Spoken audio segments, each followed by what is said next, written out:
नमस्कार के TV news में आपका स्वागत है। मैं हूं स्तुति और एक नजर डालते हैं शहर की प्रमुख सुर्खियों पर। थाना रोहनिया व एसओजी टीम ने 20 लाख का गांजा बरामद कर एक तस्कर को किया गिरफ्तार।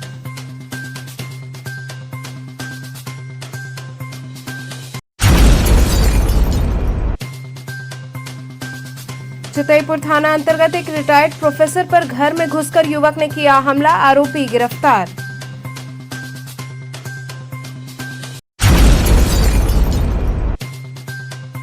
अनंत चतुर्दशी पर श्री नानू कान्हू बाबा की निकाली गई भव्य शोभा यात्रा।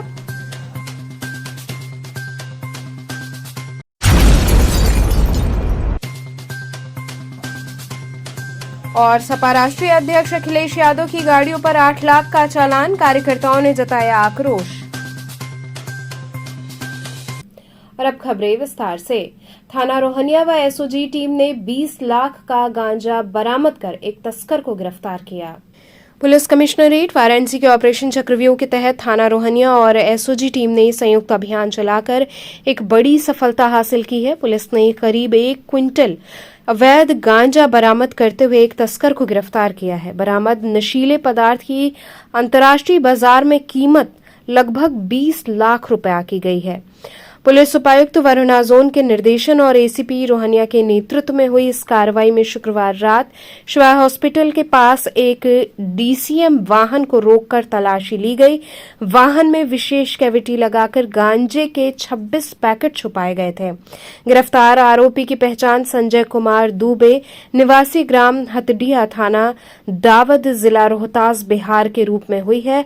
आरोपी के पास से गांजे के अलावा वाहन, एक मोबाइल फोन और 1480 रुपए नगद बरामद किया गया है। पुलिस का मानना है कि पूछताछ के बाद इस तस्करी गिरोह से जुड़े अन्य नामों का भी खुलासा हो सकता है।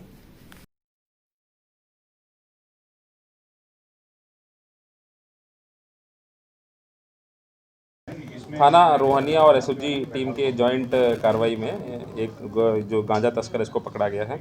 इसका नाम है संजय दुबे और ये मूलतः रहने वाला बिहार रोहतास जिले का है। सूचना प्राप्त हुई थी, क्योंकि हमारा जो एक ऑपरेशन चक्रव्यूह है, लगातार हम लोग चेकिंग और अभियान ये सब चलाते रहते हैं, तो सूचना मिली थी कि ऐसा एक व्यक्ति एक गाड़ी में छुपा के जो गांजा को ले जाके तस्करी करता है। तो जब इसको रोका गया तो इसकी जो डीसीएफ गाड़ी है उसमें इसने नीचे, इसमें ट्रॉलर के नीचे छुपा के जो गांजे के पैकेट्स में रखे हुए थे 26 पैकेट ऐसे मिले हैं, जिनकी टोटल जो वेट है वो 98 केजी के आसपास है और जो उसकी टोटल मूल्य है वो लगभग 20 लाख रुपए के आसपास है। अभी हमारी टीम है जो ये कहाँ बेचने जा रहा था वो और जहाँ से खरीद के ला रहा था उसके लिंकेज की तलाश कर रहे हैं। बाकी जो अग्रिम विधिक कार्रवाई वो करी जा रही है। कहाँ ले जा रहा था ये, क्या इसके बारे में जानकारी की जा रही है। कुछ सूचनाएं हमें प्राप्त हुई हैं, तो जो वो लोग भी होंगे उनको भी हम लोग जल्द से जल्द गिरफ्तार करेंगे। कहाँ का रहने वाला है ये? जैसा कि मैंने बताया कि बिहार रोहतास जनपद का रहने वाला है। तो ये कहाँ से लेकर आ रहा था गांजे को? ये बिहार से अभी तक इसने पूछताछ में बताया है और ये भी पता किया जा रहा है कि बिहार में आगे कहाँ से लेके आ रहा था, उसकी भी जानकारी की जा रही है। आगे क्या कुछ नेक्सस है या क्या कुछ? जी बिल्कुल, जो पूरा नेक्सस है, जैसा मैंने बताया, बैकवर्ड और फॉरवर्ड लिंकेज, उसकी पूरी हम लोग जानकारी करेंगे। पकड़े गए अपराधी का कुछ आपराधिक इतिहास अभी तक का इसका इतिहास कोई मिला नहीं है, चूँकि ये ड्राइवर के रूप में कार्य करता था और भी जो राज्य हैं वहाँ से इसके बारे में जानकारी की। चितईपुर थाना अंतर्गत एक रिटायर्ड प्रोफेसर पर घर में घुसकर युवक ने हमला किया, आरोपी को पुलिस ने गिरफ्तार कर लिया। चितईपुर थाना क्षेत्र के विवेकनगर कॉलोनी नासिरपुर में उस वक्त हड़कंप मच गया जब एक रिटायर्ड प्रोफेसर दंपति पर युवक ने घर में घुसकर जानलेवा हमला कर दिया। घटना की सूचना मिलते ही पुलिस ने तत्काल कार्रवाई करते हुए आरोपी को गिरफ्तार कर लिया। पीड़ित प्रेमचंद पांडे रिटायर्ड प्रोफेसर अपनी पत्नी विमला पांडे के साथ घर में मौजूद थे। शाम लगभग 4 बजे गौरव प्रकाश पांडे निवासी छित्तूपुर दीवार फांदकर घर में घुस आया। घुसते ही आरोपी ने गाली गलौज करते हुए प्रोफेसर के गले और चेहरे पर पेचकस से कई बार वार किया। अचानक हुए इस हमले से प्रोफेसर लहूलुहान हो गए और शोर सुनकर पत्नी विमला पांडे और घर में रह रहे किराएदार नमन शुक्ला व वर्षा मौके पर पहुंचे। सभी ने मिलकर आरोपी को पकड़ लिया और पुलिस को सूचना दी। पीड़ित प्रोफेसर ने बताया कि आरोपी गौरव पांडे पहले भी उन पर जानलेवा हमला कर चुका है। उस समय पुलिस को सूचना दी गई थी, लेकिन कड़ी कार्रवाई न होने से आरोपी ने दोबारा वारदात को अंजाम दिया। सूचना पाकर डायल 112 पुलिस टीम मौके पर पहुंची और आरोपी को गिरफ्तार कर थाने ले गई। पुलिस ने आरोपी के खिलाफ केस दर्ज किया है। घटना में प्रयुक्त पेचकस भी बरामद कर लिया गया है।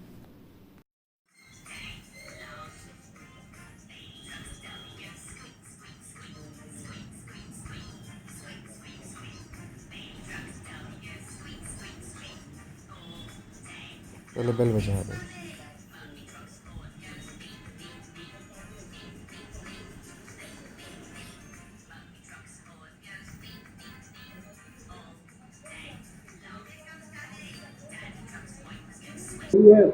अब घटना तो इसके पहले भी कई बार आ चुका है।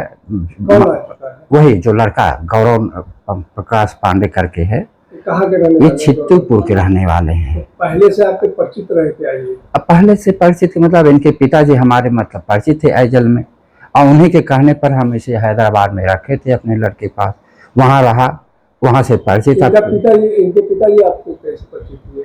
वो ऐजल में रहते थे, हम भी मतलब हम ऐजल में रहते थे, वो इंटीरियर प्लेस में रहते थे।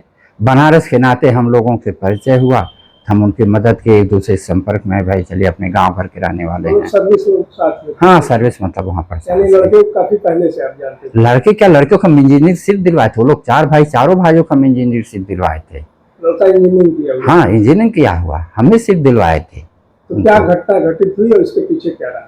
उसके पहले अब क्या, उसके पहले भी ऐसे कई बार मतलब पैसे को लेन देन का कुछ लेके, जब हमारे लड़के के साथ था हैदराबाद में, कुछ इन लोगों का लेन देन का मतलब ये था, जब कि कहा कि हमारा 7,000 7,500 रुपये बाकी पुलिस के सामने, कहे बादीबल जो वर्चुअल हो वो बताओ। हम कहे 7,500, तो 7,500 रुपये तो उसका हमारा पुलिस रिकॉर्ड है, पुलिस के सामने मतलब वो दिया गया हर एक चीज़ का, उसका कोई अभी हिसाब किताब मतलब नहीं। लेकिन फिर एक तो जबरदस्ती, उसके बाद भी मतलब कई बार मतलब आया। 7,500 रुपए के लिए एक इंजीनियर जो है जानलेवा हमला करेगा? अब जो भी हो, अब उसके मन में क्या रिवेंज है इसको तो हम नहीं बता सकते। क्या नशे का आदी रहा क्या? लगता तो है कि नशे के आदी है, तभी तो इस तरीके की मतलब ये है। किस तरह आपको लग रहा है? जैसे अब उसको हाव भाव से कोई बचपन से उसको जान रहे नहीं, हैं? पहले बचपन में तो नहीं था, अभी जो है जिस तरीके से मतलब किया है, क्योंकि एक जो शिक्षित आदमी रहता है वही इस तरीके से सोच सकता है कि हम पहले आया था तो क्या बातचीत हुई? उसके पहले भी गाली गलौज करते हुए, माँ बहन को गाली गलौज करते हुए आया। पैसे को लेके? नहीं पैसे के उस समय नहीं, खाली मतलब क्यों हमको मारे, क्यों हमको गया, हम कहे तुमको हम कब मारे करिए भाई, कहीं आपका लड़का, हम कहे उस समय मतलब लड़का हमारा था, आप कब के हमें गाड़ी पिताजी से बात हुई तो क्या बातचीत? उनके पिताजी कहे कि अब माफ करिए, पुलिस में रिपोर्ट हुआ, पुलिस में थानेदार के सामने, पुलिस इंचार्ज के सामने मतलब ये बात हुआ, वो कहे कि मतलब माफ कर दीजिए, दोबारा ऐसी गलती नहीं होगा, रिटर्न मतलब दिए हैं, उसका भी रिकॉर्ड हमारे पास है। आपने उनसे पूछा क्या लड़के कोई दवा वगैरह चल रही है क्या? वो कहे है क्या बात है? वो उनके पिताजी कहे, हाँ हो सकता है उनके ऊपर हो जाए, वो कहे कि पता नहीं क्यों इस तरीके से हम लोग, लेकिन पांडे जी आप हम लिख करके देते हैं, हम उसका कंट्रोल करें, केयर करें, वो आपके पास कभी नहीं मतलब जाएगा। लेकिन मतलब फिर वैसे दोबारा इसके बाद मतलब वो क्या नाम, एक बार आया था यहाँ पर ये किया, तो ये सब चीजें जो हैं। क्या उसकी दवा चल रही थी? पता नहीं, कहा तो रहे तो हम तो देखे नहीं, दवा चल रही थी कि नहीं चल रही थी, उनको पिताजी ही बताएंगे क्या बताए, डिप्रेशन में है कि क्या है? उनके पिताजी डिप्रेशन हमारे तरीके से भी हो रहे, वो तो हमसे पहले रिटायर हो गए थे, 2 साल पहले रिटायर। बताए होंगे क्या है, मतलब लड़का ऐसे ही आके बात देगा? कहते हैं कि मतलब कुछ मेंटली मतलब डिस्टर्ब रहता है, मेंटली डिस्टर्ब, तो बल्कि पुलिस वाले का मेंटल डिस्टर्ब क्या है, नहीं को मतलब डिस्टर्ब करना, और किसी अड़ोसी पड़ोसी आप लोग साथ नहीं मिसबिहेव करता है, आप ही साथ खाली आता है, आप इसको केयर करिए, नहीं तो हम इसका इलाज जानते हैं, हम डाल देंगे पागल खाने में, डलवा देते हैं। तो घर पे कौन कौन लोग रहे? घर पे खाली हमें, हमारे मतलब वाइफ रहते हैं, हमें मतलब मिले हैं उससे। ऊपर के बच्चों को भी? नहीं बच्चों से कोई अथवा नहीं। किराए पे भी दिया हुआ है आपने? हाँ किराए पर दिए हुए हैं, लेकिन बच्चे कभी कभी छुट्टी रहते हैं, कभी मौके पर नहीं रहते हैं। मतलब कौन बचाने आया? वो अभी इस समय तो नमन मतलब है, एक लड़का किराएदार है, एक लड़का है, उसी को हम आवाज दिए, नमन नमन करके जोर से चिल्लाए, वो भाग करके मतलब आया, हमारी पत्नी भी मतलब भाग करके मतलब आए, मतलब उसको हमें बचाएं। किस चीज से हमला किया था लड़का? पेचिकस से। कहाँ कहाँ लगा है? बस यहाँ पर मतलब हमारे गले में, यहाँ पर जानलेवा हमला किया? जान, अरे वो तो कहा रिसर्च किया, जब 112 नंबर पुलिस आई, दीवान मतलब पूछे क्योंकि हम मारने के अथवा मतलब आए थे। 112 नंबर पे कॉल किया? हाँ 112 पर मतलब नमन से कॉल करवाया, हाँ वाइफ के नंबर से हम मतलब कॉल किए थे। FIR हो गई है? FIR हो गई है। क्या हुआ है FIR में? अब FIR में मतलब पुलिस वही सारी चीजें, तरफ से क्या पड़ी है? हम यही किए हैं कि मतलब वो दरवाजा खोल करके, मैं इससे पहले भी कई घटना हो गई, इस बार भी मतलब हमारी दीवार 7 फुट ऊंची दीवार को कूद करके मतलब आया, मारने की धमकी। क्या आश्वासन मिला है? पुलिस को कहा कि हम मतलब इस पर उचित कार्रवाई करेंगे। पुलिस कही कि हम उचित कार्रवाई करेंगे। अब पुलिस क्या करे तो पुलिस ही बताएगी। आप क्या मांग करते हैं? हम मांग करते कि उसको सख्त से सख्त करा कि मतलब हमारे सामने पड़े नहीं, इसको जेल हो जाए, आजीवन कारावास इसको। अनंत चतुर्दशी पर श्री नान्हू कान्हू बाबा की भव्य शोभा यात्रा निकाली गई। अनंत चतुर्दशी पर्व के अवसर पर औसानगंज स्थित श्री नान्हू कान्हू बाबा के श्रृंगार महोत्सव का आयोजन इस वर्ष भी बड़े हर्षोल्लास के साथ संपन्न हुआ। सुबह से ही मंदिर परिसर में श्रद्धालुओं की भीड़ उमड़ पड़ी। बाबा के विग्रह का विशेष श्रृंगार कर सुंदर पुष्प सज्जा एवं अलंकरण किया गया। घंटा घड़ियाल की मधुर ध्वनि और भजन कीर्तन के बीच पूरे वातावरण में धार्मिक उल्लास व्याप्त रहा। श्रृंगार के पश्चात भव्य शोभा यात्रा का शुभारंभ औसानगंज से किया गया। यात्रा में आकर्षक झांकियां सजाई गई, जिनमें बाबा के जीवन और धार्मिक प्रसंगों की झलक देखने को मिली। ढोल नगाड़ों और शंख घंटों की गूंज, श्रद्धालुओं के जय जयकार के उद्घोष से गलियां गूंज उठी। महिलाएं पारंपरिक वेशभूषा में कलश सजाकर यात्रा में शामिल हुईं। इस अवसर पर पूरा क्षेत्र धार्मिक रंग में रंगा नजर आया। शोभा यात्रा में महिलाओं, पुरुषों और बच्चों की बड़ी संख्या ने भाग लेकर पर्व की गरिमा को और भी अधिक बढ़ाया। आयोजकों ने श्रद्धालुओं के लिए प्रसाद एवं जलपान की व्यवस्था की। अनंत चतुर्दशी पर हुए इस आयोजन ने भक्तों को आस्था, भक्ति और उत्साह का अद्भुत अनुभव प्रदान किया।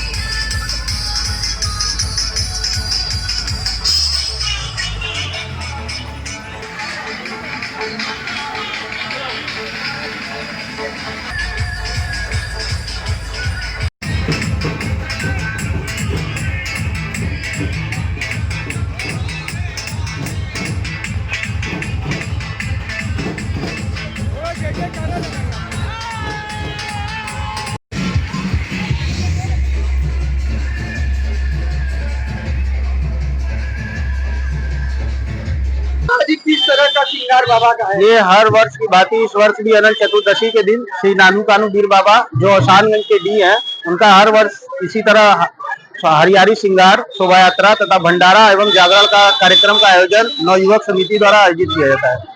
तो आज क्या हुआ प्रथम दिन? आज प्रथम दिन बाबा की भव्य आरती कराकर शोभा यात्रा निकाली जाएगी, जो डीएवी दारानगर औसानगंज से उठकर डीएवी लौटिया, मैदागिन, बुलानाला चौक होते हुए गोदलिया दशाश्वमेध जाएगी। पुनः उसी रास्ते वापिस दारानगर होते हुए डीएवी होते हुए औसानगंज प्रांगण पर आकर समाप्त होगी। झांकी सजाई गई है जी, बाबा की भव्य झांकी सजाई गई है।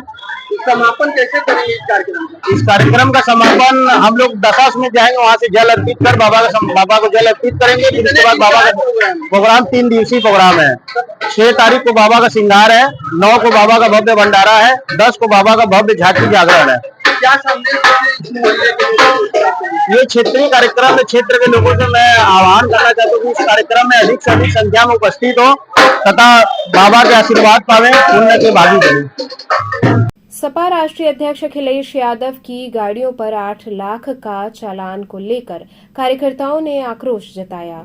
समाजवादी पार्टी के राष्ट्रीय अध्यक्ष अखिलेश यादव की गाड़ियों पर ओवर स्पीडिंग के चलते काटे गए 8 लाख रुपए के चालान को लेकर सियासत तेज हो गई है। सपा कार्यकर्ताओं ने इस कार्रवाई को राजनीतिक साजिश करार देते हुए यूपी पुलिस और सरकार पर निशाना साधा है। सपा कार्यकर्ताओं का कहना है कि सरकार विपक्ष की आवाज दबाने के लिए इस तरह की कार्रवाई कर रही है। उनका आरोप है कि पूरे यूपी में बीजेपी नेताओं के काफिलों में अवैध हूटर और तेज रफ्तार गाड़ियां धड़ल्ले से चलती हैं, लेकिन उन पर कोई कार्रवाई नहीं होती। चालान सिर्फ विपक्ष को निशाना बनाने के लिए काटे जा रहे हैं। सपा एमएलसी आशुतोष सिन्हा ने कहा कि ये चालान पूरी तरह से विपक्ष को दबाने की साजिश है। हम इसे सदन में उठाएंगे। सरकार और पुलिस विपक्ष की गाड़ियों पर कार्रवाई कर रही है, लेकिन बीजेपी नेताओं पर कोई कार्रवाई नहीं हो रही। ये यूपी सरकार की छोटी मानसिकता को दर्शाता है। देखिए, ओम प्रकाश राजभर जी अब तक हमें लगता था कि सधे हुए नेता हैं, लेकिन जिस तरह से वो अपने भाषणों में कहा करते थे कि जो लोग इस सरकार के खिलाफ हैं वो लीडर हैं, जो सरकार के साथ हैं वो लोडर हैं। तो लीडर की जगह आप लोडर बनने का काम कर रहे हैं और मुझे लगता है उनके अंदर थोड़ा भी आत्मसम्मान होगा। इस तरह की जो घटना घटी है उनको तत्काल प्रभाव से इस्तीफा देना चाहिए, या तो फिर जिन लोगों ने उनके घर पे पथराव किया तो उनके ऊपर मुकदमा दर्ज करा के जेल भिजवाने का काम करना चाहिए। दोनों में से कोई अगर काम करेंगे तब तो वो लीडर हैं, और नहीं कर रहे हैं तो इसका मतलब वो लोडर हैं। तो अब ज़्यादा कुछ न कहते हो, मुझे ऐसा लगता है। और ये जो एबीवीपी की लड़ाई चल रही है, एबीवीपी की लड़ाई विद्यार्थी परिषद की जो लड़ाई है वो हिंदू युवा वाहिनी से चल रही है। क्योंकि हिंदू युवा वाहिनी और एबीवीपी के लोग आपस में लड़ रहे हैं, मारपीट कर रहे हैं। मैंने जो उत्तर प्रदेश की सरकार और केंद्र की सरकार दोनों आपस में लड़ने का काम कर रही है। इसलिए आने वाले समय में मुझे ऐसा लगता है कि जल्द ही आपको कुछ नया देखने को उत्तर प्रदेश की सरकार में मिलेगा। और अखिलेश यादव का जिस तरीके से चालान कटा है, उन्होंने किया था, उसको लेकर के आप लोग किस तरीके से? देखिए, जिस तरह से आदरणीय अखिलेश यादव जी का चालान काटा गया है 8 लाख रुपए का, ये इस बात को साबित करता है कि उत्तर प्रदेश की सरकार की कितनी ओछी मानसिकता है। ओछी मानसिकता से कोई काम कर रहा है तो उत्तर प्रदेश की सरकार कर रही है, और जब सरकारी गाड़ी सरकारी व्यवस्था से चलने का काम कर रहे हैं उसके बाद उनका चालान कर दिया गया। मैं आने वाले विधान परिषद के सत्र में मैं ये प्रश्न जरूर लगाऊंगा कि कितने लोग उत्तर प्रदेश सरकार के मिनिस्टर इस रास्ते से गए हैं और उनकी किस स्पीड से उन्होंने स्पीड मीटर क्रॉस किया है, और उनके ऊपर कितने लोगों पर चालान हुआ है। इससे तय हो जाएगा कि आने वाले समय में सरकार सिर्फ विपक्ष पे हीन भावना से काम कर रही है या दोनों पक्ष से देख के काम कर रही है। अगर यही बीजेपी का नेता होता तो नहीं क्या, तो बीजेपी के नेता तो हाईवे पे क्या कर रहे हैं हमें आपको बताने की आवश्यकता नहीं है। जो आपने सोशल मीडिया पे देखा होगा, आपने देखा होगा कि जो कैमरे पे रिकॉर्ड हो गया, जो उनकी असली हरकत थी कैमरे पे रिकॉर्ड हो गई बीजेपी नेता की, और रिकॉर्ड होने के बाद जिसने रिकॉर्ड की थी उसको सस्पेंड कर दिया गया, उसको नौकरी टर्मिनेट कर दिया गया। तो आज उत्तर प्रदेश की सरकार की मानसिकता क्या है? स्पीड मीटर क्रॉस करने पर 8 लाख का चालान हो रहा है, और कहीं एक तरफ कुछ अश्लील घटना कोई कर रहा है बीजेपी का नेता, तो जो उस वीडियो को दिखाने का काम कर रहा है उसके ऊपर उसको निकाल दिया जा रहा है नौकरी से। तो उत्तर प्रदेश की सरकार की मंशा क्या है, देश के भारतीय जनता पार्टी सरकार की मंशा क्या है, ये हमें और आपको बताने की आवश्यकता नहीं। वाराणसी में आदर्श वार्ड योजना शुरू हुई, 6 वार्ड शामिल हुए। वाराणसी नगर निगम ने इंदौर मॉडल की तर्ज पर अपने जिले के 6 वार्डों को आदर्श वार्ड योजना की घोषणा की है।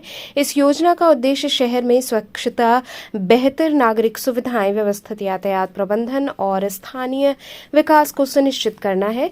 इन 6 वार्डों में उत्तरी विधानसभा क्षेत्र का वार्ड नंबर 62 डिठोरी महाल अर्दली बाजार भी शामिल है।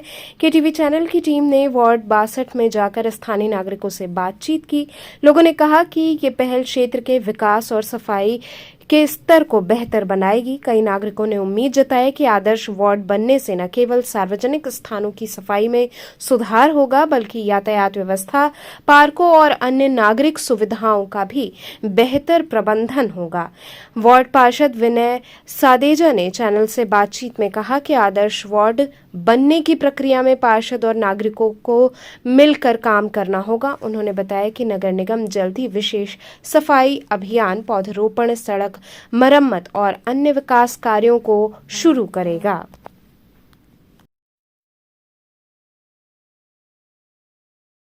सर्वप्रथम मैं मुख्यमंत्री जी माननीय श्री योगी आदित्यनाथ जी का व हमारे शहर उत्तरी के विधायक मंत्री माननीय श्री रविंद्र जायसवाल जी का हृदय से धन्यवाद देता हूं, व अपने नगर निगम का भी धन्यवाद देता हूं कि उन्होंने इस वार्ड को मॉडल बनाने के लिए भी चुना है। इसके लिए हृदय से धन्यवाद। हम मुझे लगता है कि इस लिए गए फैसले से मेरा वार्ड काफ़ी सुंदर हो जाएगा। हथुआ मार्केट में चामुंडेश्वरी मंदिर की तर्ज पर भव्य दुर्गा पूजा पंडाल बनाया जा रहा है। चेतगंज स्थित हथुआ मार्केट पंडाल प्रांगण में प्रीमियम बॉयज क्लब इस बार नवरात्रि महोत्सव को खास अंदाज में मना रहा है। इस पर्व की थीम है चामुंडेश्वरी मंदिर मैसूर। पूजा पंडाल परिसर दक्षिण भारत के इस 1000 साल पुराने मंदिर की प्रतिकृति के रूप में सजाया जा रहा है, जिससे श्रद्धालुओं को वाराणसी में ही इस आस्था स्थली का अनुभव होगा। संस्था का कहना है कि ये आयोजन धार्मिक श्रद्धा के साथ साथ सांस्कृतिक एकता और सामाजिक सौहार्द को भी मजबूत करेगा। क्लब के पदाधिकारियों ने बताया कि काशीवासियों और श्रद्धालुओं की प्रबल इच्छा थी कि इस बार चामुंडेश्वरी मंदिर की प्रतिकृति को नवरात्र पंडाल के रूप में प्रस्तुत किया जाए। इसी जनभावना और आशीर्वाद के अनुरूप इस थीम को चुना गया है। हथुआ मार्केट के अंदर स्थापित प्रीमियम बॉयज क्लब के द्वारा माँ दुर्गा की प्रतिमा के बारे में जानकारी देने के लिए बुलाई गई। क्या है इस बार, क्या था? इस बार हम लोग का जो थीम है वो दक्षिण भारत में कर्नाटक राज्य के अंदर मैसूर से 13 किलोमीटर दूर 7 पहाड़ियों के बीच में स्थापित चामुंडेश्वरी मंदिर के निर्माण के बारे में जानकारी दी गई है, जो शक्ति की देवी पार्वती और दुर्गा का भी सामंजस्य है। यह स्कंद पुराणों में वर्णन है और उसका विजन हम लोग दिखाकर दर्शनार्थियों को उनको शक्ति प्रदान करना, उनके मंगलमय कामना के लिए कराया जा रहा है। भारी भीड़ को देखते हुए किस तरह की व्यवस्थाएं की गई है? हमारी जो व्यवस्था है उसमें मेरे वॉलंटियर समर्पित हैं कार्य से।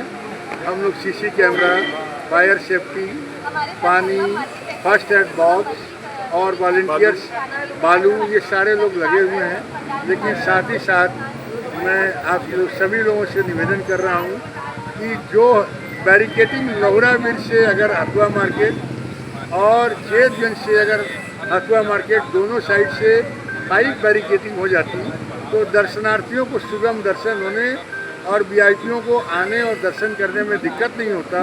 और एक अपवाद ये है कि 10वीं के दिन सारे दुर्गा पूजा विसर्जन के लिए जाते हैं और 10वीं के दिन हमारे ही मंदिर के स्थापित स्थान पर एक मंच लगाकर हम लोग सांस्कृतिक कार्यक्रम का आयोजन करते हैं, जिसमें महिषासुर मर्दिनी, गणेश स्तोत्र, कथक, भरतनाट्यम, नृत्य, संगीत, बांसुरी, तबला, हारमोनियम विधाओं से माँ दुर्गा की आराधना करते हैं। इस बार मूर्ति विसर्जन के लिए नगर निगम ने तालाब का चिन्हित कर दिया है, तो क्या नगर निगम हम लोग को मूर्ति यहीं विसर्जित करते हैं क्योंकि कलश पूजा होती है। पारंपरिक ढंग से हम लोग कभी मूर्ति विसर्जन उस कांड के बाद से जब से ये हुई है घटना, हम लोग यहाँ से कभी भी विसर्जन के लिए नहीं जाता है। और मैं मोहम्मद तुगलकी अंदाज से ज़रा दूर हूँ कि पहले आप गंगा में अपवित्रता मानते रहे, अब कुछ दिनों बाद प्रशासन पोखरे में अपवित्रता मानता रहा और अब एक नया टेम्प्रोरी आर्टिफिशियल पोखरा बनाकर मूर्ति का विसर्जन किया जाता है। जिस जगह पर आप निर्माण करेंगे क्या वो पवित्र है जहाँ पवित्र मूर्ति को स्थापित कर रहे हैं? तो इस तरह की चीज़ों पर हम लोग का विश्वास नहीं है। हम लोग समाहित कर देते हैं कलश पूजन को और हमारा कार्यक्रम 10वीं के दिन चलता है, इसलिए उसमें हम लोग की कोई रुचि और धार्मिक व्यवस्था के तहत हम कार्य संपन्न करेंगे। लोहराबीर बाबा श्रृंगार महोत्सव का समापन हुआ। देर रात तक भक्तों ने दर्शन पूजन किया। लोहराबीर स्थित लोहराबीर बाबा के 2 दिवसीय श्रृंगार महोत्सव का समापन भव्यता और श्रद्धा के साथ हुआ। महोत्सव के अंतिम दिन बाबा का विशेष श्रृंगार किया गया। भक्तों ने बाबा को फल फूल और विविध मिष्ठान अर्पित कर पूजा अर्चना की। भक्तों की भारी भीड़ देर रात तक बाबा के दरबार में उमड़ती रही। श्रद्धालुओं ने बाबा के चरणों में हाजिरी लगाकर सुख समृद्धि और परिवार की मंगल कामना की। महोत्सव में आयोजित सांस्कृतिक कार्यक्रमों ने सभी का मन मोह लिया। विशेष आकर्षण रहा जादूगर मनीष कुमार का जादू शो, जिसने अपनी अद्भुत प्रस्तुति से दर्शकों को मंत्रमुग्ध कर दिया। मंदिर के पुजारी ने बताया कि श्रृंगार महोत्सव हर वर्ष आयोजित किया जाता है और इसका उद्देश्य भक्तों को बाबा के आशीर्वाद के साथ भक्ति व सांस्कृतिक वातावरण से जोड़ना है।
में दो दिन का होता है, डेट अलग अलग पड़ता है। 52 द्वादशी जो कैलेंडर में लिखा रहता है उसी के हिसाब से डेट पड़ता है बाबा का। 2 दिन का होता है। इस बार 4 और 5 पड़ा था, कल हुआ और आज हो जाएगा बाबा का समापन। बहुत प्राचीन मंदिर है ये, महाभारत के समय से है। जैसे ही इतिहास मोचन लोग जाते हैं, गया जाते हैं, तो यहाँ से होके ही जाना होता है। वो लोग जो पितृ दोष उसके जो काम के लिए लोग जाते हैं, पूजा करवाते हैं, पितृ दोष के काम के लिए यहाँ से दर्शन पूजा करवा के या वहाँ से होके आते हैं, लोग करते हैं। ये उन्हीं के देवता हैं वो सबके। हाँ, यहाँ के मोहल्ले के डी बाबा भी हैं, सबके डी बाबा भी हैं ये। हाँ, बहुत पुराने ये डी बाबा यहाँ के हैं मोहल्ले के। शिक्षक दिवस पर डीएवी पीजी कॉलेज में शिक्षक और कर्मचारी सम्मानित हुए। आर्य विद्या सभा काशी की ओर से डीएवी पीजी कॉलेज के पीएन सिंह मेमोरियल सभागार में शिक्षक दिवस के अवसर पर भव्य शिक्षक सम्मान समारोह का आयोजन किया गया। समारोह का शुभारंभ सरस्वती माता के चित्र पर माल्यार्पण कर किया गया, जिससे कार्यक्रम की गरिमा और आध्यात्मिक वातावरण बना। इस अवसर पर डीएवी पीजी कॉलेज के प्राचार्य प्रोफेसर मिश्री लाल और प्रोफेसर संगीता जैन ने सभी शिक्षक एवं कर्मचारियों को स्मृति चिन्ह और अंगवस्त्र प्रदान कर सम्मानित किया। प्राचार्यों ने इस आयोजन के महत्व और शिक्षक समुदाय के योगदान के बारे में विस्तार से लोगों को अवगत कराया और सभी को हार्दिक शुभकामनाएं दी। यह आयोजन न केवल शिक्षकों के योगदान को मान्यता देने का अवसर था, बल्कि युवा पीढ़ी के लिए शिक्षा और मार्गदर्शन के महत्व को समझने का भी एक सशक्त मंच साबित हुआ। कार्यक्रम में उपस्थित सभी अतिथियों और शिक्षक समुदाय ने इसे यादगार बनाने में अपनी भूमिका निभाई।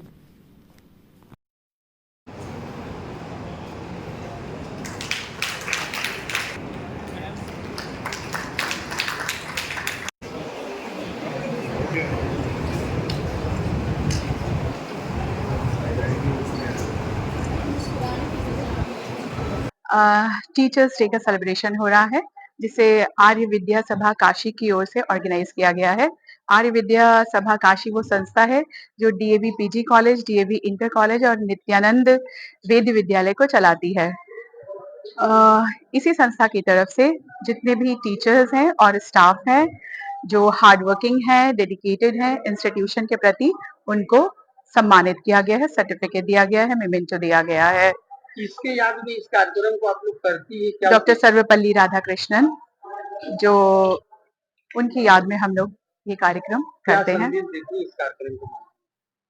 इस कार्यक्रम के माध्यम से ये संदेश दिया जाता है कि टीचर्स आने वाले समय में और पहले भी प्राचीन काल में भी छात्रों, स्टूडेंट्स, छात्राओं सबके प्रति और अपनी ज्ञान बांटने की परंपरा के प्रति कर्तव्यनिष्ठ रहें, अपने इंस्टीट्यूशन के प्रति कर्तव्यनिष्ठ रहें और ईमानदारी से, सजगता से अपनी भूमिका का निर्वहन करें।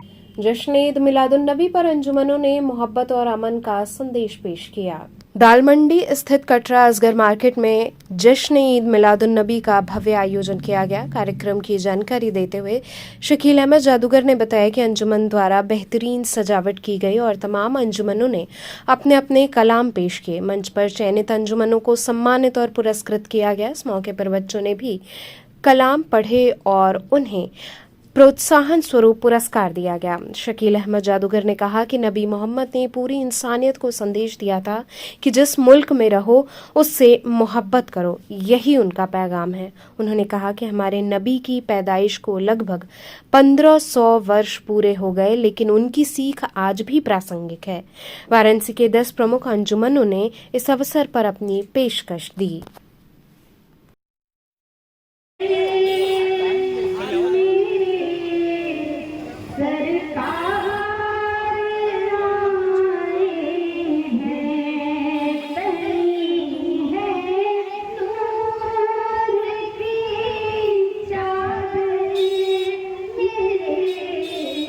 हमारे पीछे फरमान लाई साहब सेक्रेटरी है, सदाब एडवोकेट है और तमाम यहाँ पे जितने भी इस इलाके के और मेंबर है, सारे लोग अंजुमन खुदामुल मुस्लिमीन के डाई जो चौक के मोड़ से लेकर घुघरानी गली तक हम लोग की सजावट होती है। अंजुमन खुदामुल मुस्लिमीन का 20 साल से ये डाई लगता है और इस 20 साल के डाई में हम लोगों का कोई छोटा बड़ा नहीं, अल्लाह के नबी के शान में जो भी कलाम पढ़ते हैं, हमारे यहाँ यही अंजुमन की डाई है जहाँ पे फर्स्ट सेकंड थर्ड नहीं होता है, सबको एक बराबर हम लोग देख के और पुरस्कारित करते हैं।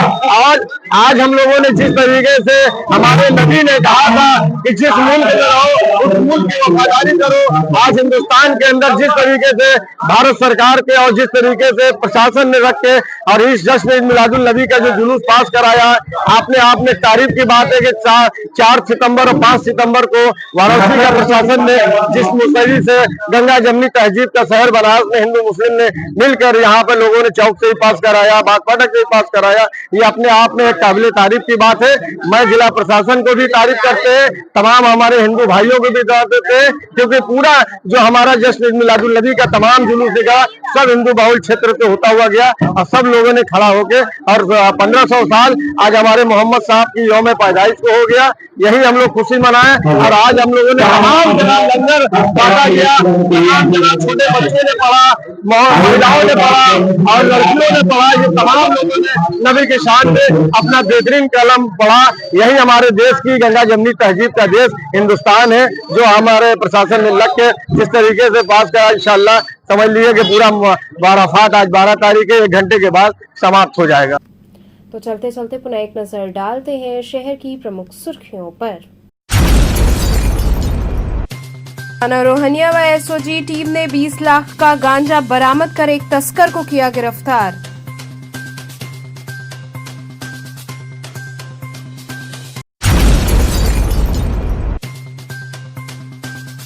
चितईपुर थाना अंतर्गत एक रिटायर्ड प्रोफेसर पर घर में घुसकर युवक ने किया हमला, आरोपी गिरफ्तार।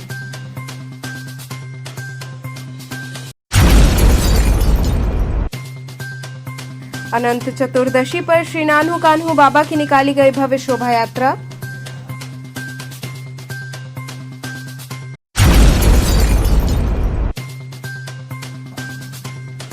और सपा राष्ट्रीय अध्यक्ष अखिलेश यादव की गाड़ियों पर 8 लाख का चालान, कार्यकर्ताओं ने जताया आक्रोश। तो थे आज के समाचार, कल फिर होगी मुलाकात, तब तक के लिए नमस्कार।